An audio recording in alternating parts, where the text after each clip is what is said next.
Hey guys, today's video is how to use your AddiEgg I-cord knitting machine.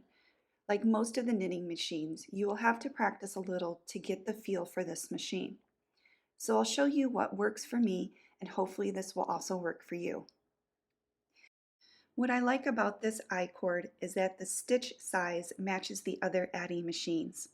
It has 6 needles and the machine works exactly the same way, which makes it easy to troubleshoot problems. I usually use Big Twist Value for my I-cords, but you can use other worsted weight yarns as well. To begin, we need to thread the machine. The yarn guide is a super small hole, and I like to use a needle threader for this step. Just insert your needle threader in the yarn guide, slip your yarn in the needle threader, and pull the yarn through the yarn guide.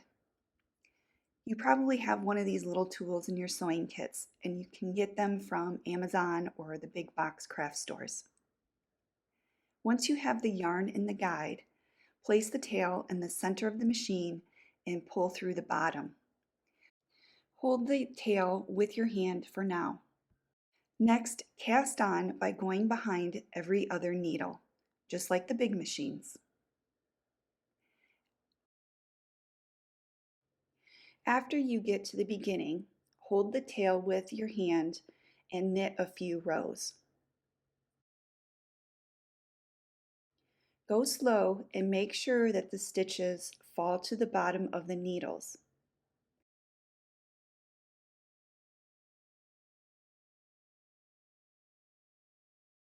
After each row, you can gently pull on the tail to pull that row of stitches down.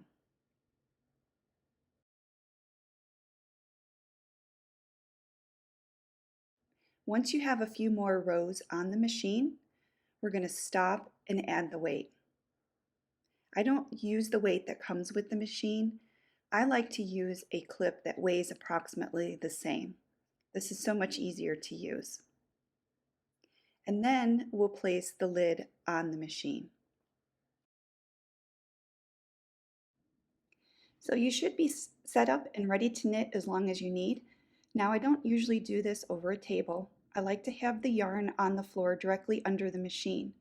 This makes it easy for the machine to pull the working yarn without any extra tension. Plus the knitting can fall to the floor and I don't have to adjust the weight as often. You can see I don't add any extra tension on the yarn while holding the machine. Having the lid on seems to create the perfect tension.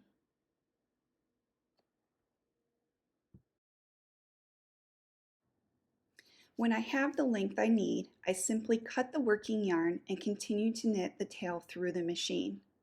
Almost always, 1 or 2 stitches will get stuck on the needle, and that's okay. Simply pull them off the needles. You could also use a tapestry needle and bind off your stitches like we do on the big machines if you prefer that method. Once the cord is off the machine, I usually remove a few rows of stitches and then I'll run the tail through the live stitches to secure. Instead of trying to knit to a specific length, I will knit more than needed and then simply cut the I-cord. Remove a few rows of knitting and then secure the ends. I hope this helps you with creating I-cords for your projects. Please take a second to like the video and subscribe to my channel. If you have any questions, please feel free to email me. Thanks for watching.